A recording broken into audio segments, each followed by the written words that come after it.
Hello guys, welcome है। देखिए आगे कंटिन्यू करते हैं हम लोग, ठीक है। इसके बाद जो एक क्वेश्चन आ रहा है वो क्वेश्चन है हमारा कि पेरीहेलियन और एपहेलियन क्या होता है, ठीक है। यहाँ पे देख रहे हैं कभी कभार ये क्वेश्चन आता है शॉर्ट क्वेश्चन में, ठीक है ना। तो एक शॉर्ट क्वेश्चन है ये, ठीक है। 2 मार्क्स के लिए आपको पूछा जाएगा। तो देखिए कैसे हम इसको डील करेंगे। पेरीहेलियन क्या होता है तो देखिए यहाँ पे, ठीक है। यहाँ पे मैं दिखाता हूँ। The perihelion is the point in the orbit of planet where it is nearest to its original focus, ठीक है। इसी तरीके से जो आपका एपहेलियन है तो पेरीहेलियन एपहेलियन के उल्टा होता है।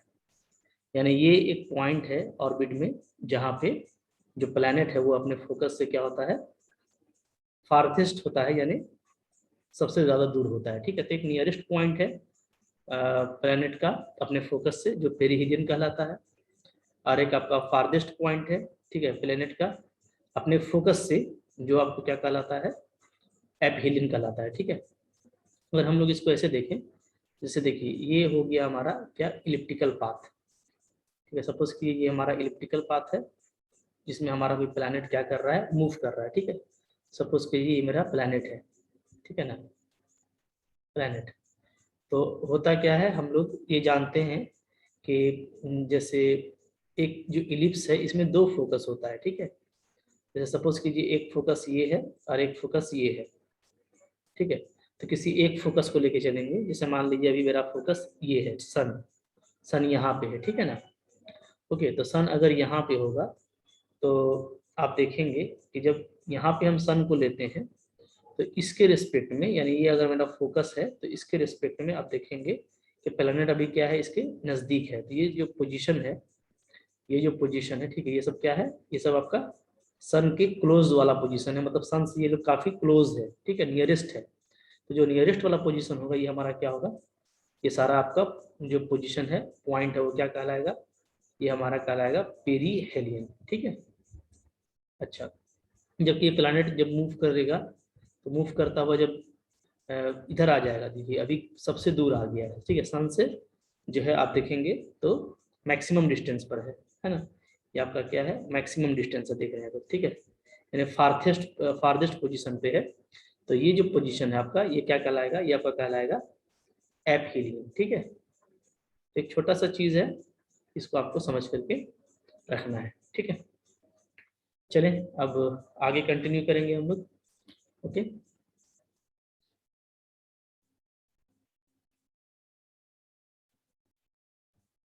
अब देखिए नेक्स्ट जो है हम लोगों का कुछ सिंपल जो है वो डिफिनेशन वगैरह आ रहा है। जैसे यहाँ पे एक डिफिनेशन है आपका, ठीक है, न्यूटन्स लॉ ऑफ ग्रेविटेशन का, ठीक है। तो ये सब फेमस क्वेश्चन है ना, इंटर में भी आप पढ़ चुके हैं। तो क्या है, state Newton's law of gravitation. Newton's law of gravitation तो बहुत पहले से आप पढ़ते आ रहे हैं, क्या है, ठीक है। According to Newton's law of gravitation, ठीक है, न्यूटन्स लॉ ऑफ ग्रेविटेशन के अनुसार, ठीक है, एवरी पार्टिकल, देखिए यहाँ से आप देख रहे हैं, every particle of matter attracts every other particle of matter, ठीक है, with a force proportional to the product of the masses of the two particles concerned, okay, and inversely proportional to the square of distance between them, ठीक है। तो काफी simple है इसका law. क्या बोलता है कि एवरी पार्टिकल क्या होता है, दूसरे पार्टिकल को अट्रैक्ट करता है। जिसके पास भी मास है ना, कोई भी वैसा मैटर है जिसके पास मास है, वो दूसरे मास को क्या करेगा, अट्रैक्ट करेगा, ठीक है ना। इसमें सिर्फ अट्रैक्शन होगा, रिपल्सन कभी नहीं होगा, ओके, क्योंकि मास है। यहाँ पे देखिए 2 मास है, m1 और m2, ठीक है। तो ये दोनों आपस में एक दूसरे को अट्रैक्ट करेगा। तो जो फोर्स ऑफ अट्रैक्शन होगा वो प्रोपोर्शनल होगा प्रोडक्ट ऑफ देयर मासेस, ठीक है। और फिर क्या बोला जा रहा है, और इनवर्सली प्रोपोर्शनल होगा इसके बीच का जो डिस्टेंस है r, उसके स्क्वायर का, ठीक है। जब इन दोनों को हम लोग कंबाइन कर देंगे तो क्या आ जाएगा, F proportional m1 m2 by r square, ठीक है। और इसमें जब हम लोग एक कांस्टेंट लगा देंगे g, तो हमारा फॉर्मूला क्या बन जाएगा, F is equal to G m1m2/r²। ठीक है, तो काफी सिंपल है, ये सब बात आप पहले से ही जानते हैं, ठीक है ना, कोई बड़ी बात नहीं है। अब यहाँ पे देखें, यहाँ पे जो हम लोगों का m1 m2 है वो क्या है, where m1 m2 are the masses of the particles, ठीक है, and r the distance between them, ठीक है। कैपिटल F क्या है, capital F is the gravitational force of attraction, and G, ये जो G है ये क्या है, G इज ए कांस्टेंट, ये एक कांस्टेंट है, ठीक है, called the constant of gravitation, इसको कांस्टेंट ऑफ ग्रेविटेशन बोलते हैं या ग्रेविटेशनल कांस्टेंट भी कहा जाता है, ठीक है, दोनों एक ही चीज है, ग्रेविटेशनल कांस्टेंट। 11th क्लास में आप लोग इसको देखे होंगे, तो बस उसी को रिकॉल किया जा रहा है। इसका वैल्यू क्या होता है, 6.67 10⁻11 न्यूटन मीटर स्क्वायर पर केजी स्क्वायर, ठीक है। चलिए नेक्स्ट, इसके बाद देखिए कुछ और हम लोग देख लेते हैं जो बेसिक हम लोगों का डेफिनेशन वगैरह है, ठीक है, जो हमारे लिए एग्जाम में काफ़ी इंपॉर्टेंट रहता है। देखिए इसके बाद देखिए क्वेश्चन यहाँ पे लग रहा है, क्या है, टू फाइंड, ठीक है, एक क्वेश्चन है, to find the time of description of a given arc, ठीक है, किसी आर्क के लिए, of an elliptical orbit starting from the nearer end of the major axis, ठीक है। मेजर एक्सिस देखिए, ये हमारा मेजर एक्सिस होता है, ये जैसे ये जो लाइन है ये क्या होता है, ये आपका होता है मेजर एक्सिस, ठीक है ना, इसी को हम लोग क्या बोलते हैं, मेजर एक्सिस। तो अगर इसके इस पॉइंट से स्टार्ट करता है, ठीक है, तो इस पॉइंट से जब स्टार्ट करेगा तो जो भी आर्क है, जैसे मान लीजिए सपोज कीजिए हम लोग एक आर्क ले लेते हैं, ठीक है, कोई भी एक आर्क, ये आर्क बनेगा, तो इस आर्क को बनाने में, ठीक है, जो टाइम लगता है तो उसका हम लोगों को रिजल्ट फाइंड आउट करना है, ठीक है। तो सपोज करते हैं किसी टाइम में ये पी आर थीटा पे आ जाता है, यहाँ पे ये आर होगा और ये क्या होगा, हमारा थीटा होगा, ठीक है। तो इलिप्स का पोलर इक्वेशन सबसे पहले लेंगे, द पोलर इक्वेशन, ये पोलर लिखा हुआ है, ठीक है, ये इक्वेशन है, शॉर्ट में लिखा हुआ है, इसको आप लोग डिटेल में लिखेंगे, ठीक है। The polar equation of N ellipse referred, ये क्या है, ये है आपका रिफर्ड, ठीक है ना, रिफर्ड टू इट्स फोकस, ये फोकस लिखा हुआ है S as a pole and S A, ठीक है, एज इनिशियल लाइन, ठीक है। तो एस ए को हम लोग क्या लिए हैं, इनिशियल लाइन लिए हैं, यहाँ पे ध्यान दीजिएगा, एस ए क्या है मेरा, एस ए है मेरा इनिशियल लाइन, ठीक है। अच्छा, और हम लोग जो है पोलर इक्वेशन ऑफ फिलिप्स लिख रहे हैं, तो वो तो आप लोगों को पता है क्या होता है, L/R is equal to 1 plus e cos theta, जहाँ ई मेरा क्या है, लेस देन 1 है, ठीक है ना। तो काफ़ी आसानी से ये बन जाएगा, ठीक है, कुछ इसमें है नहीं। आगे देखिए हम लोग क्या करेंगे, ठीक है। इसके बाद देखिए एक रिजल्ट हम लोग यहाँ पे यूज़ करते हैं, क्या होता है रिजल्ट, रिजल्ट होता है, हम लोग जानते हैं ना पहले से कि जो एच होता है वो क्या होता है, वो होता है R² theta dot, theta dot का मतलब क्या है, D theta by d T, ठीक है, तो यहाँ पे वही बात लिखी गई है। अच्छा, अब देखिए यहाँ से डी टी को अलग करेंगे तो ये आ जाएगा, क्योंकि हमको टाइम निकालना है ना। अब R² बाई एच, तो R² का वैल्यू क्या डालेंगे, तो इक्वेशन 1 से देख लीजिए, इक्वेशन 1 से यहाँ से अगर आप R निकालेंगे तो क्या आ जाएगा, L/1 plus e cos theta, ठीक है, ये वैल्यू यहाँ पे पुटअप कर दीजिए, तो L² में डालेंगे जो कि R का स्क्वायर है, तो ये आ जाएगा। अब इंटीग्रेट कर दीजिए इसको A टू P, ठीक है, यानी स्टार्टिंग पॉइंट से लेकर के P पॉइंट तक। तो स्टार्टिंग में जैसे हम लोग जब इसको इंटीग्रेट करेंगे, ठीक है, तो कैसे इंटीग्रेट करेंगे, पहले यहाँ पे देखिए डी टी का इंटीग्रेशन टी हो गया, L² बाई एच आपका कांस्टेंट है, ठीक है, अंदर इसका इंटीग्रेशन करना है। तो यहाँ पे हम लोगों को एक जो है एक टर्मिनोलॉजी हम लोगों को समझना है, ठीक है, क्या है, देखिए देखिए इसका पहले डिफ्रेंशिएशन करके याद रखिए कि इसका डिफ्रेंशिएशन क्या आता है, sine theta by 1 plus e cos theta, इसका डिफ्रेंशिएशन आप करेंगे u बाई वी के फॉर्म में, तो देखिए आपको ये आ जाएगा, ठीक है, ये आ जाता है, इसको थोड़ा सा अरेंज कीजिएगा, ठीक है, ओके। यहाँ पे क्या किया गया आप देखिए, यहाँ पे हमारा 1 प्लस ई कॉस थीटा लिख करके 1 माइनस ई स्क्वायर कर दिया गया है।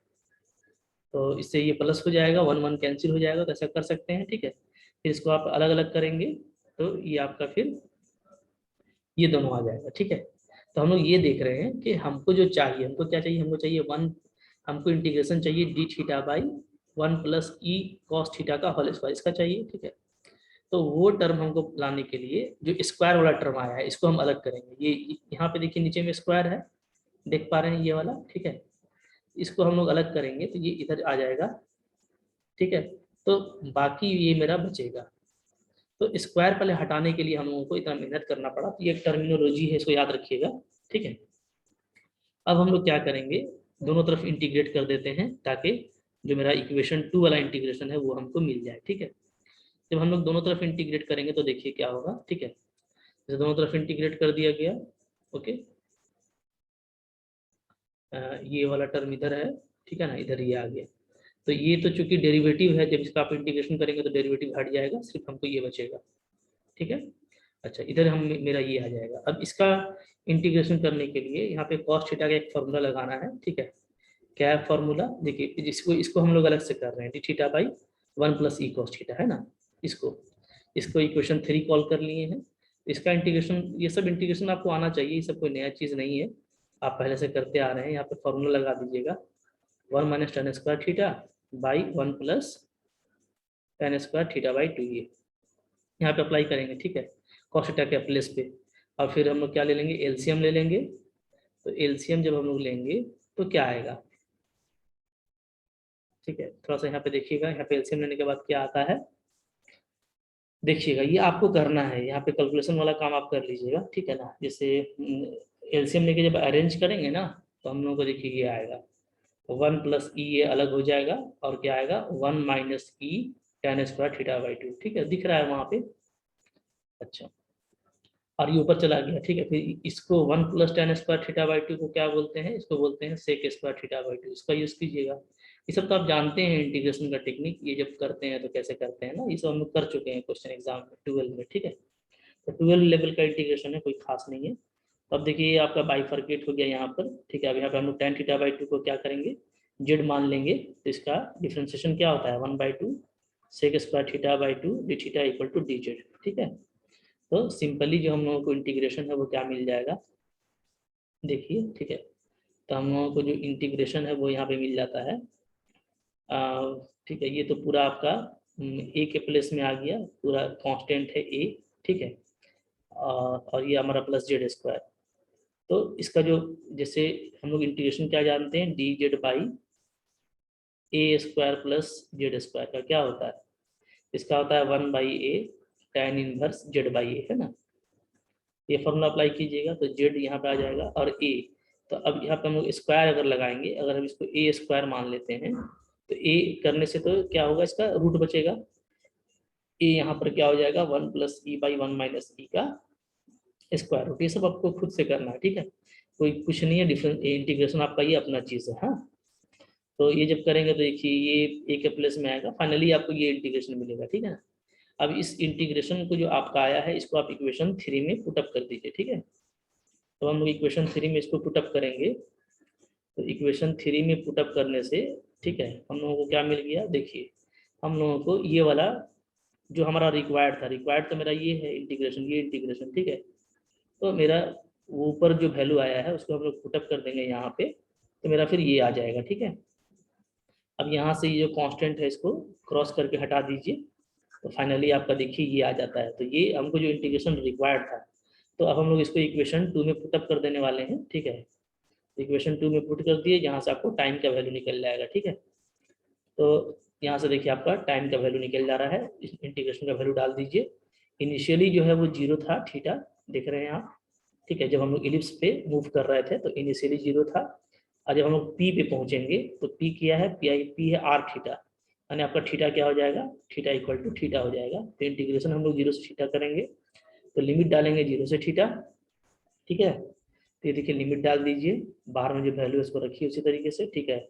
लिमिट भी डालने आता है आपको, पहले थीटा डालिए फिर 0 डालिए, ठीक है ना। अब यहाँ पे देखिए एक चीज़ यूज़ किया गया है, जैसे हम लोग को एल पता है, एल क्या होता है, सेमी लेटस रेक्टम यानी बी स्क्वायर बाई ए। ठीक है, बी स्क्वायर का वैल्यू क्या होता है, ए स्क्वायर 1 माइनस ई स्क्वायर। ठीक है ना, अब बाई ए, तो यहाँ से क्या बचेगा, ये आपका आ जाएगा ए 1 माइनस ई स्क्वायर।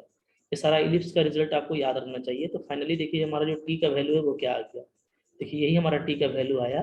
तो ये एक इम्पॉर्टेंट क्वेश्चन है, हाँ, लेकिन इसमें कुछ दम खम नहीं था अगर आप देखेंगे तो।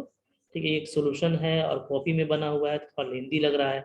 आपका इंटीग्रेशन अगर थोड़ा फास्ट होगा तो आप जल्दी कर लेंगे इसको। ठीक है, कुछ करना था नहीं हम लोगों को, हम लोगों को बस क्या करना था, इलिप्स का जो पोलर इक्वेशन है उसको ले करके चलना था। ठीक है, और हमको क्या अप्लाई करना था, और हम लोग जो जानते थे, ठीक है, ये क्या होता है, जो फॉर्मूला जो होता है, ठीक है, हम लोगों का ये h square is equal to r square theta dot, यानी r square d theta by d t. तो यहाँ से हमको क्या करना है, बस डी टी को अलग करके और इंटीग्रेट कर देना है, यही काम करना था। तो बाकी वही सब काम किया गया है। ठीक है, तो क्वेश्चन कुछ खास नहीं था आपका ये, हाँ। अच्छा,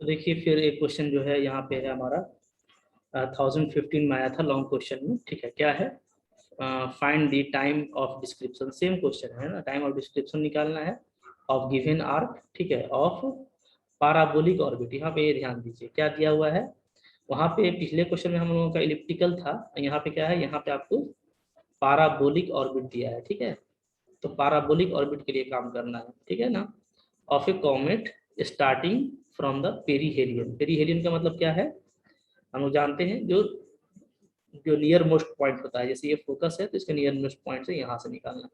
तो क्वेश्चन सेम है, बस आपको पोलर इक्वेशन इक्वेशन अप्लाई करना है पैराबोला का।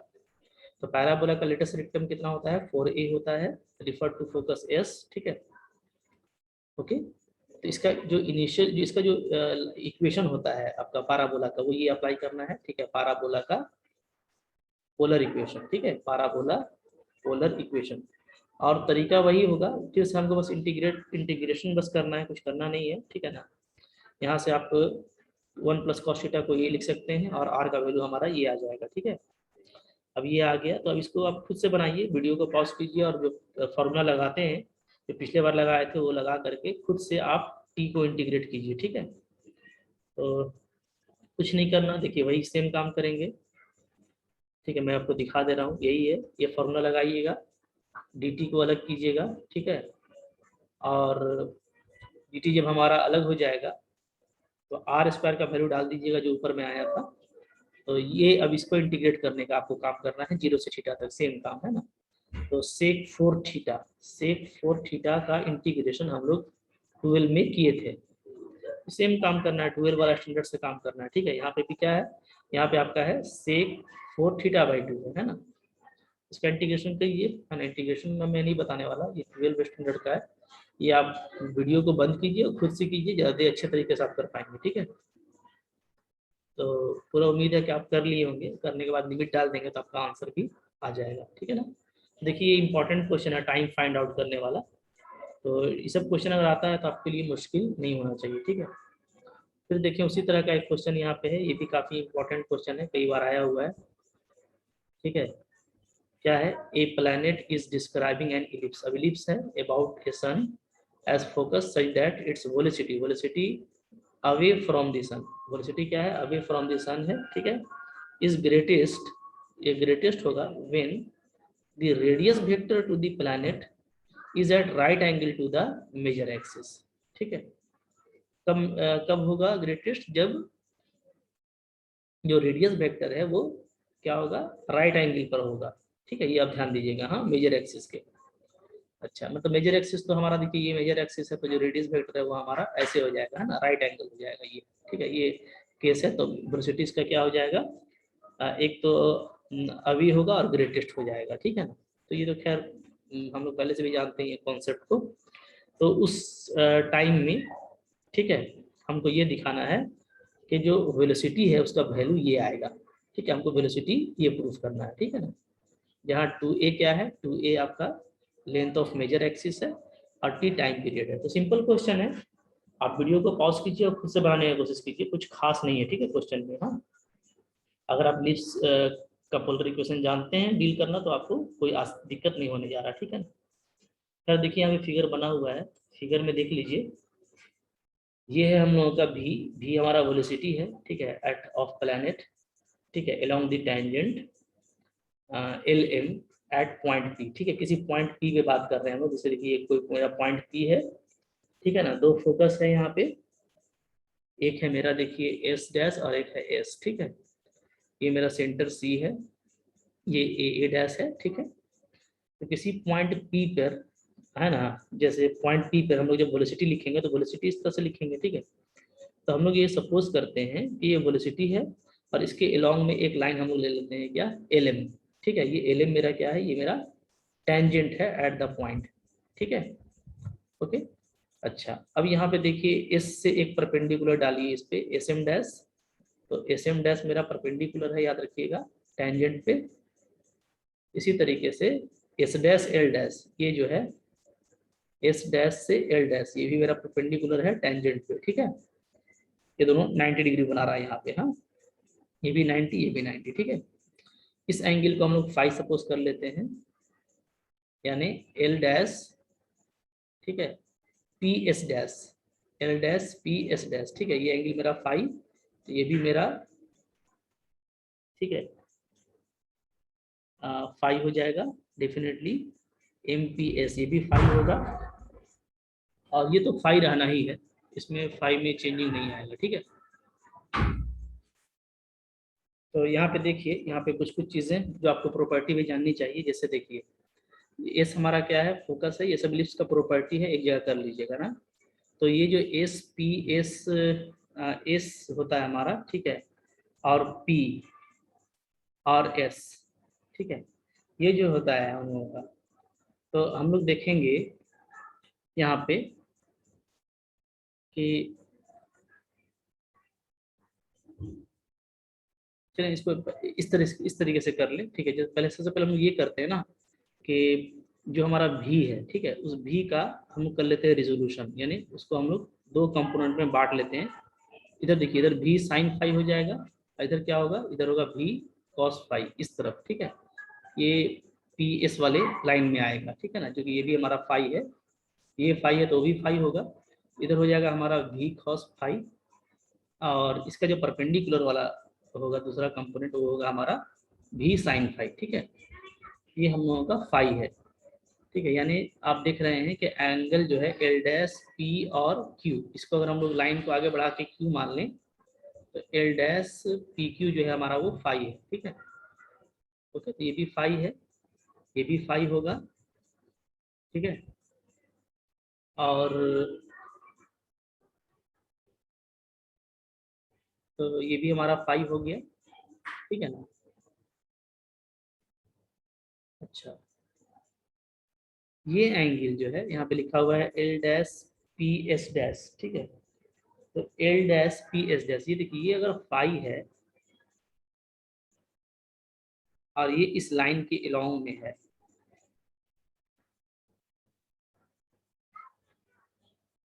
अच्छा, तो हम लोगों का देखिए ये फाई हो गया, ठीक है ना, ये तो टेंजेंट है। अच्छा, इसको थोड़ा आगे देखते हैं क्या होता है यहाँ पे।